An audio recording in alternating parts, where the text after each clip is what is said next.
Topic po natin ngayon ay ang warning. Na ang warning na ito ay nagmula mismo sa bibig ng ating Panginoong Hesus para sa mga tao na nais sumunod sa Kanya bilang alagad. Kung titignan po natin yung transition ng mga nagdaang linggo, pinag-aralan natin yung aklat ni Juan, anong layunin ng sumulat upang ang mga makababasa ay sumampalataya na si Jesus ang Kristo at siya ang anak ng Diyos. At dahil sa pananampalatayang ito ay makakamtan ang buhay o kaligtasan o buhay na walang hanggan sa pamamagitan ng ating Panginoong Hesus. Doon po tayo natapos at sa lahat ng nakapakinig at sa lahat ng naglanais na sumampalataya sa Panginoong Hesus, may pangakong buhay na walang hanggan. May pangakong buhay na walang hanggan, pero may warning po ang Panginoong Hesus. Kung nais nyo talaga na maging alagad ko, meron akong babala, meron akong paalala. Pagsunod bilang alagad ng ating Panginoong Hesus. Sa mga binasa natin ay 3 beses binanggit ng Panginoong Hesus na kung ganito, ganyan, hindi karapat-dapat o hindi maaaring maging alagad niya. Ngayon, sa pakikinig po natin ng pag-aaral ng aklat ni Juan, na tayo sumampalataya ka, magiging alagad ka ng Panginoon. Pero sa pagiging alagad, dapat malaman natin. No? Pagka nagsishare tayo ng gospel, nais natin yung mga makikinig sa atin, nais natin na sila'y sumampalataya sa Panginoon kasi ito yung pinakamabuti na mangyayari sa isang tao. Pero hindi naman natin ipinapangako ang langit at lupa. Hindi natin ipinapangako ang hayahay na buhay. Ang ipinapangako lamang po natin kung anong sinasabi ng salita ng Panginoon, na buhay na walang hanggan sa lahat ng sa Kanya ay sasampalataya. Pero dito po, may mga talata rin na binitiwan ng ating Panginoong Hesus sa lahat ng nagnanais na maging alagad niya. Una po, tingnan natin sa verse 25 and 26. Sumama kay Jesus ang napakaraming tao, humarap siya sa kanila at kanyang sinabi, hindi maaaring maging alagad ko ang sino mang umiibig sa kanyang ama at ina, asawa at mga anak, mga kapatid, at maging sa sarili niyang buhay ng higit sa akin. Yung unang verse po, dito sa pinag-aaralan natin, ang dami daw sumusunod sa ating Panginoong Hesus. Bakit sila sumusunod? Dahil marami na po siyang ginawa para maging dahilan upang sila'y sumunod. May mga miracles, may mga healings, may mga pagkakataon na nagpakain po siya ng sobrang daming tao gamit ang 2 isda at 5 tinapay. Ang mga pinagagaling niya sa pamamagitan lamang ng salita o sa pamamagitan ng isang simpleng bagay ay nagagawang pagalingin ng Panginoon. Kahit ang taong wala doon nung oras na yon, kaya niyang pagalingin. At gayon din, nagawa ng Panginoong Hesus na muling buhay ang isang tao na matay na. Kaya dito, sobrang daming sumusunod sa Kanya. Kaya ang sabi ng Panginoon, kasi sumusunod sila. Ibig sabihin, tagasunod, sumusunod, nais maging tagasunod. Pero nagbigay siya ng warning. Kung sino man, ang karugtong ay hindi maaaring maging alagad ko. Ano yun? Una, kung sino man ang nagmamahal sa kanyang pamilya, ama, ina, asawa, anak, kapatid, nang higit sa akin, ang sabi ng Panginoon ay hindi maaaring maging alagad ko. Kaya dito, nakalagay dito, hinighlight ko, higit na pagmamahal sa Diyos kaysa kanino man. Alam naman po natin yung greatest commandment, di ba? Tinanong ang Panginoong Hesus, ano po ba ang pinakadakilang utos? Mahalin mo ang Diyos ng higit sa lahat, buong kalakasan, buong pag-iisip, buong kaluluwa, buong puso. Yan ang pinakadakilang utos. Kaya sabi ni Jesus Christ, kung mamahalin mo ang iyong mga magulang, o ang iyong asawa at anak, o ang iyong mga kapatid ng higit sa akin, hindi ka maaaring maging alagad ko. Malinaw naman po sa Tagalog. Alam niyo ba sa English, nagkakaproblema yung iba kasi sa English, gumamit ng salitang hate. Those who does not hate their mother and their father, their wife or their children, or their siblings, cannot be my disciple. Kasi pag tumingin tayo dun sa hate, alam na natin ibig sabihin nun, madalas natin ginagamit yun. Pero ang pakahulugan po talaga nun, gaya ng sinasabi sa Tagalog, ibig sabihin nun, love pa rin na lang, pero less than the love that you have for the Lord. Okay? Kaya sabi ng Panginoong Hesus, hindi ko maaaring maging alagad ang sino man na nagmamahal ng higit sa akin, sabi ng Panginoon. Kaya kung dapat meron tayong ibang mamahalin, walang iba kundi siya lang.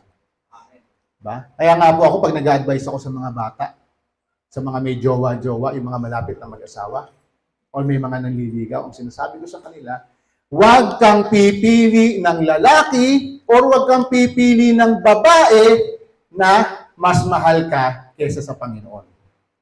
Ang magmamahal sa iyo, dapat una niyang mamahalin ng Panginoon bago ikaw. Dahil yan ang nararapat.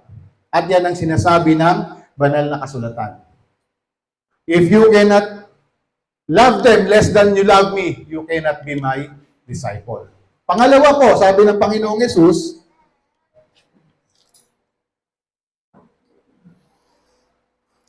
ganun pa rin, hindi maaaring maging alagad ko. Inalis naman niya na doon sa mga tao. Sa sarili naman. Ang sino na nagmamahal sa kanyang sarili nang higit sa akin, hindi pa rin maaaring maging alagad ko. Diba? Sabi dito, kahandaang magsakripisyo kaysa sa makasariling pagnanais o kagustuhan. Tayo pong mga tao, buong buhay po natin, ginawa natin yung gusto natin. Mula bata pa tayo, di ba, pag nag-demand tayo sa magulang natin, gusto ko ganito, gusto ko ganyan. Yung iba, pag nasa grocery, nasa mall, hindi na pagbigyan, naglulupa sa isa sahig. Kasi yun ang nakasanayan, ako, akin, sa amin, gano'n eh. Ang sabi ng Panginoon, hindi ka na pwedeng maging makasarili. Hindi ka na pwedeng tumingin sa iyong sarili. Hindi mo na pwedeng mas mahal yung iyong sarili kaysa sa Panginoon. Ano ba yung dakilang utos? Sabi ko kanina, mahalin mo ang Diyos ng higit sa lahat. Buong puso, buong pag-iisip, buong kalakasan, buong kaluluwa. Ano yung pangalawang utos? Mahalin mo ang iyong kapwa gaya ng pagmamahal mo sa iyong sarili. Automatic kasi mahal natin ang sarili natin eh. At ang utos ng Panginoon, mahalin mo ang iyong kapwa. Pero hindi ito nangingibabaw na mas mahal mo ang iyong kapwa kaysa sa pagmamahal mo sa Diyos. Mananatili po yan. Pagmamahal sa Diyos ang pinakahigit, pinakadakila sa lahat. Una, kung mas mahal mo ang sino man outside sa iyong sarili kaysa sa Diyos, hindi ka maaaring maging alagad. Hindi ka maaaring maging tagasunod. Pangalawa, kung mas mahal mo ang iyong sarili kaysa sa pagmamahal mo sa iyong Diyos, hindi mo kayang magsakripisyo, hindi mo kayang magparaya, hindi mo kayang waksiin yung iyong mga nais. Alang-alang sa Panginoon, sabi niya, hindi ka maaaring maging alagad ko. Kasi po tayong mga tao, di ba? Bakit tayo pinag-aral ng magulang natin? Alam niyo, kultura natin mga Pilipino, mag-aral kang mabuti para pagkatapos mo, makakuha ka ng magandang trabaho. Yan yung ano natin. Yan yung direksyon. Tama? No? So, meron tayong mga gustong maabot, mga career. Gusto natin maging successful. Yan yan yung tinatarget mong direksyon. Pero kapag, what if, dumating sa punto ng buhay mo na nagnanais mo, kasi nagnanais ka na maglingkod sa Panginoon, ise-set aside mo yung pangarap na yun. What if matapos mo yung pag-aaral mo? Konti na lang, maabot mo na yung career na gusto mo. Yung profession na gusto mo. Pero nasa Panginoon ka. At mararamdaman mo, makikita mo na kumikilos ang Panginoon na gusto niya mag-mission ka sa isang malayong lugar. Mag-mission ka sa isang lugar na hindi ka komportable. Walang maayos na CR, walang maayos na bahay, walang katiyakan kung hindi insekto ang kakainin o mga damo. Pero doon kanya gustong dalhin. Hindi naman lahat ng tao na sumasampalataya ay tinatawag sa pagmimisyon. Pero may mga pagkakataon, what if ganun ang kalagayan, ganun ang sitwasyon? Ayoko nga, malapit na ako maging professional eh. Kaya ang sabi, nakahanda ka dapat na magsakripisyo. Alang-alang sa pagmamahal, sa paglilingkod, o sa pagnanais mo na sumunod sa ating Panginoon. Okay? Pangalawa,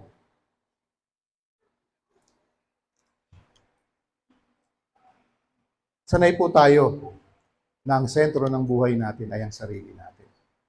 Pero once na sumampalataya ka sa Panginoon, na nais ka na maging tagasunod ni Kristo, hindi na ikaw ang sentro ng iyong sarili. Ginagamit ko pong illustration sa iba pag may nakakausap po ako.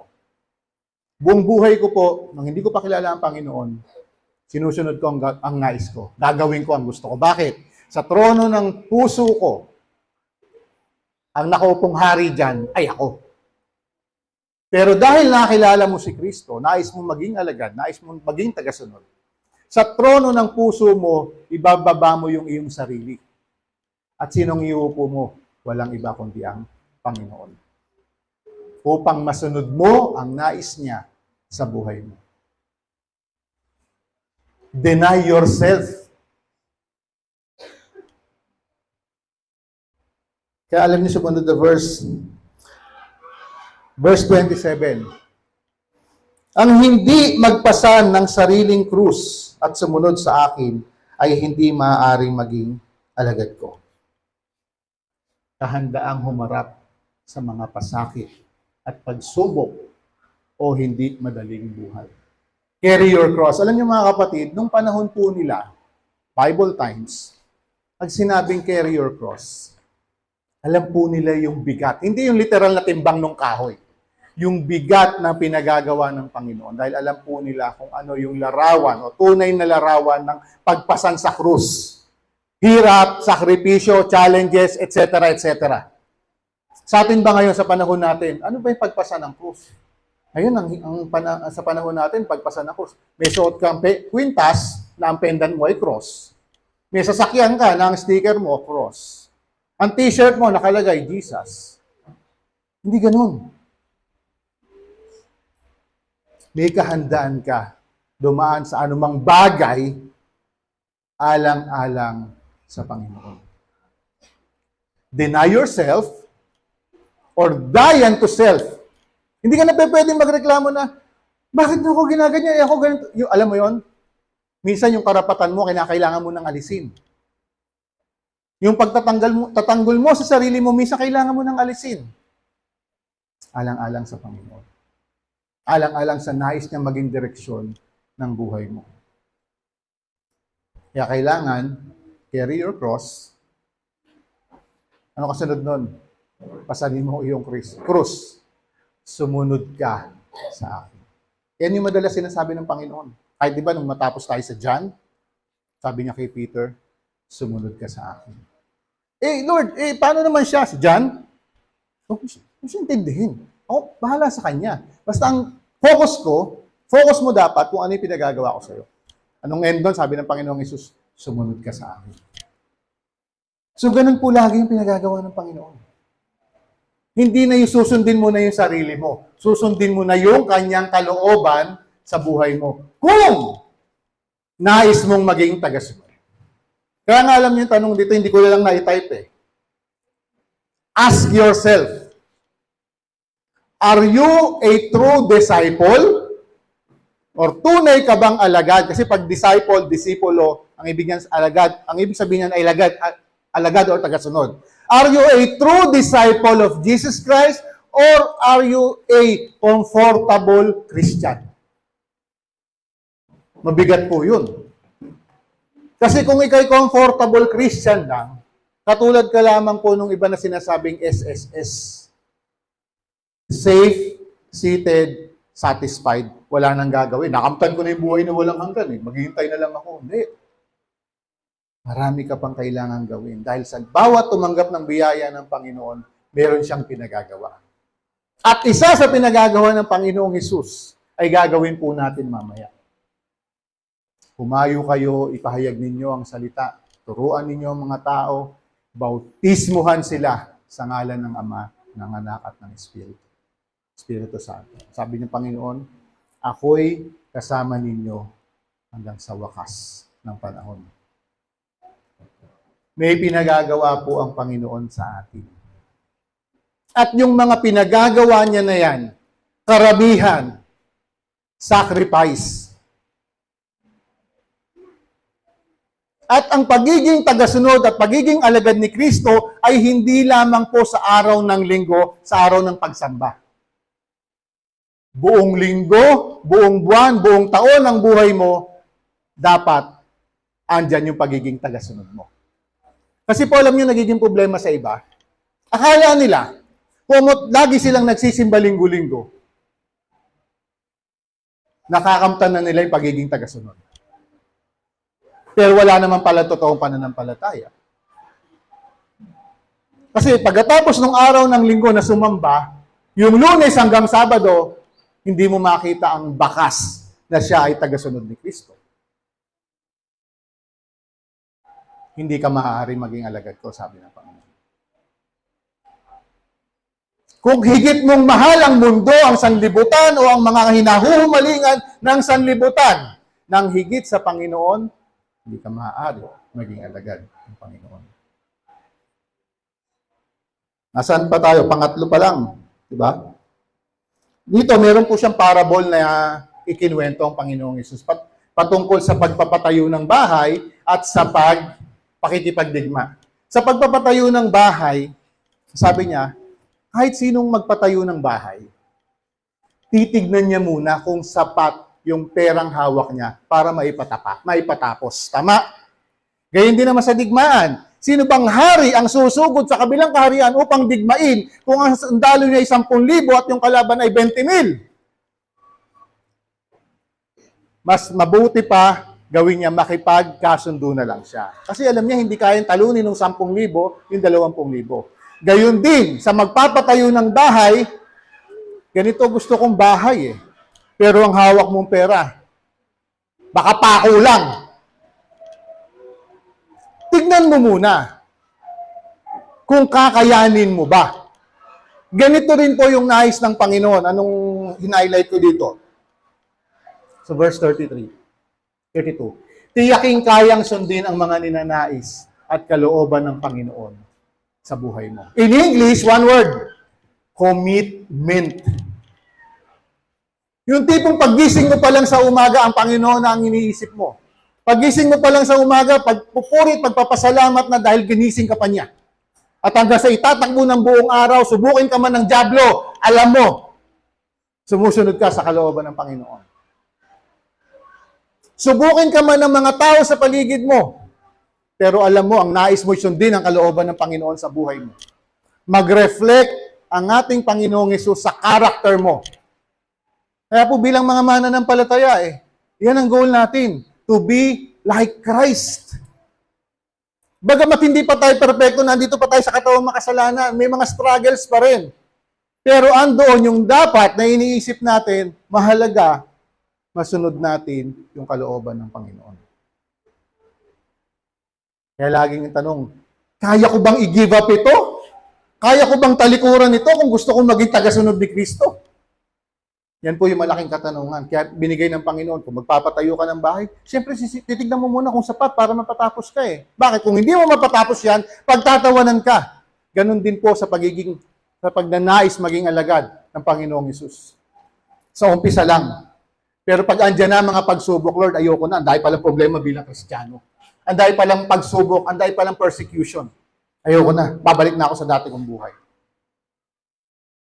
Yun yung mga hindi kinuwenta, yung mga kakailanganin para makapatapos. Kaya po kung nais mo maging tagasunod ng ating Panginoong Hesus, tignan mo muna, kaya ko ba? Kasi sobrang dami po. Alam nyo kaya sa ibang mga lugar, sa ibang mga, kahit sa ibang bansa, kahit dito na lang sa Pilipinas, pag sinabing mga born again o mga Kristiyano, Napakapangit ng reputasyon. Bakit? Kasi ang dami nagsasabing Kristiyano sila, pero hindi mo makita sa pagkatao nila. Bakit? Kasi hindi naman talaga kayang mahalin ng Panginoon ng higit sa lahat. Hindi kayang mas mahalin ng Diyos kaysa sa sanlibutan.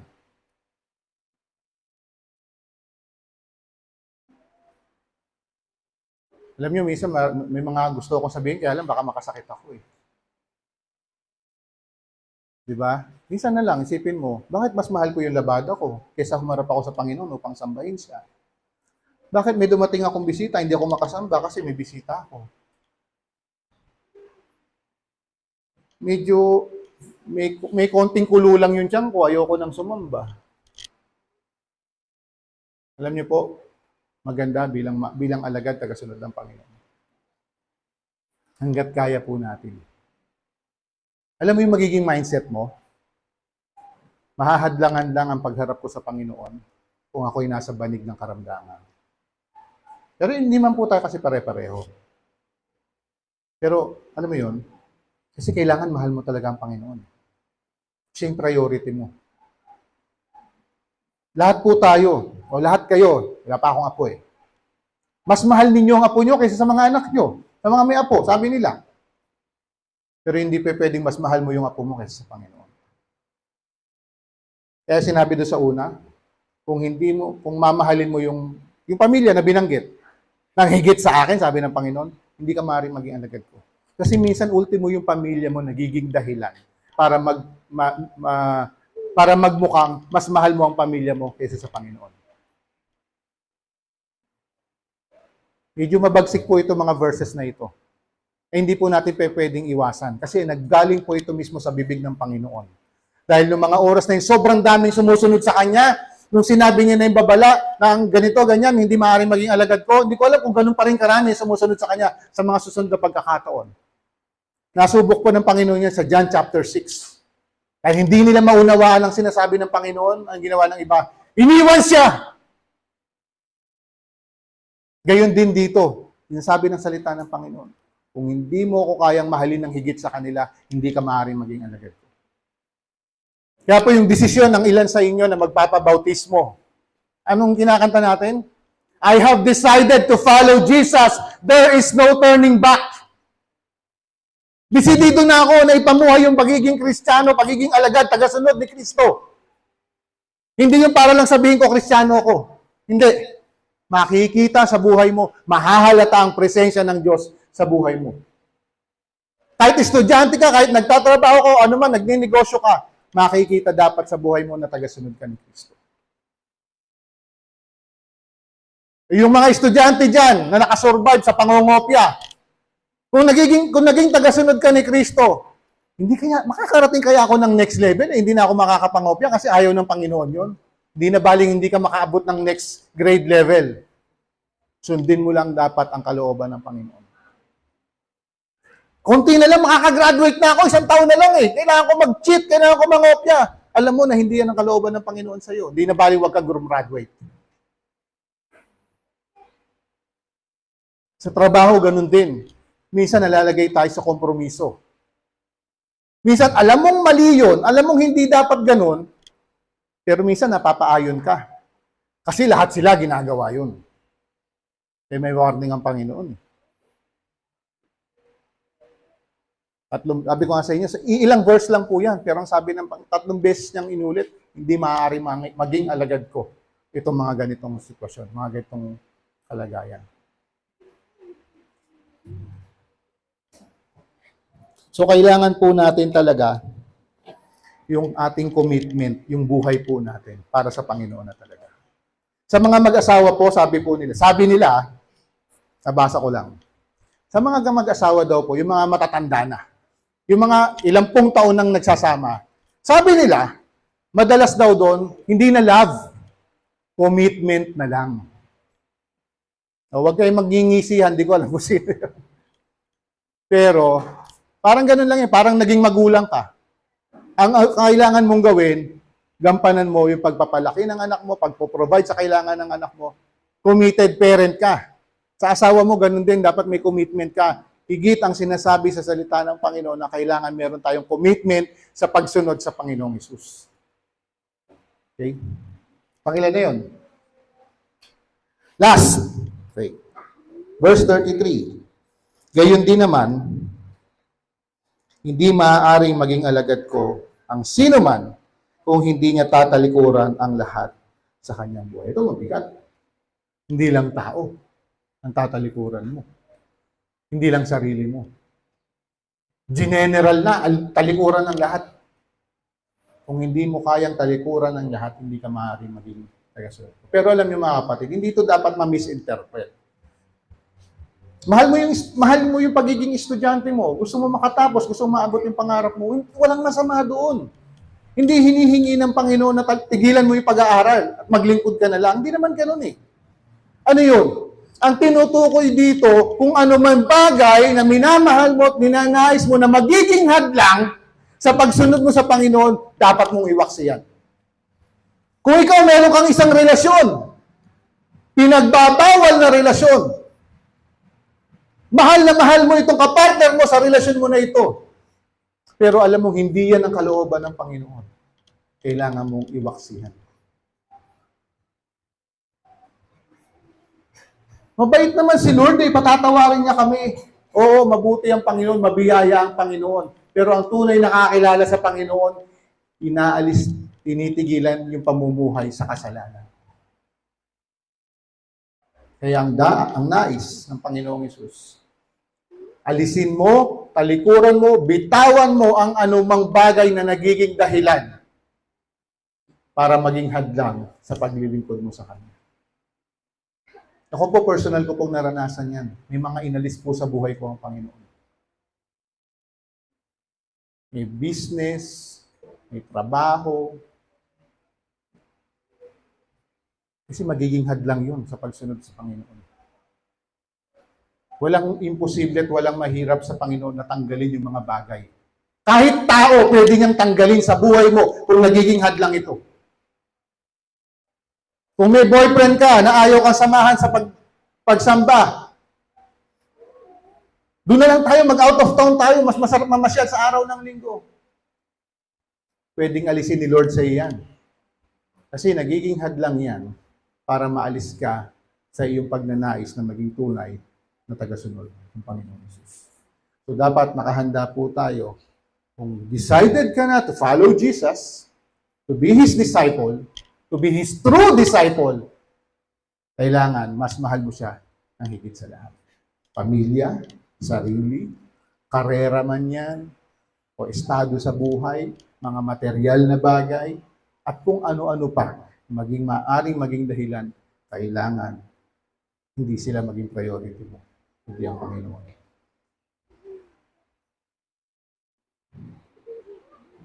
So, ulitin natin. Yung pagmamahal sa pamilya at sa sarili, inutos ng Diyos yan, di ba? Sa Ten Commandments ka, honor your father and your mother. Mahalin mo ang iyong kapwa ng higit o ng gaya ng pagmamahal mo sa iyong sarili. Sabi pa nga ni Jesus Christ dyan love your neighbor as I have loved you. Pero hindi pa rin ito mapapangibabawan ng dakilang utos ng Panginoon na ibigin siya ng higit sa lahat. Kaya, tingnan mo muna sa sarili mo. Hanggat hindi ka pa nalulublog doon, tingnan mo muna. Tunay na kaya kong sumunod. Naalala ko noon, may isang kapatid, sabi niya, gusto ko na sanang magpabautismo, kaya lang parang naghihirap pa yung kalooban niya, hindi niya alam kasi baka nakakahiya sa Diyos kung may magagawa pa siyang bagay na alam niyang hindi ka lugod-lugod sa Diyos. Kaya sabi niya, ayoko muna. Ako po, nung nakakilala ako sa Panginoon, September, nanalig ako sa Panginoon. Pero nagpabautismo ako January na. Bakit? Kasi iniisip ko, tiyak na ba ako sa sarili ko, I am counting the cost. Kaya ko bang talikuran yung mga bagay-bagay alang sa pagiging tagasunod ni Kristo? It's not easy. May mangyari-ari bang magical pag lumublob ka doon? Isa lang ang mararamdaman mo, kapatid, mababasa ka. Pero anong ginawa mo? Biblically, sinasabi ng Panginoon, ito'y pagpapahayag mo ng iyong pananampalataya sa Panginoong Hesus. Pakikiisa sa kanyang kamatayan, pagkalibing at muling pagkabuhay.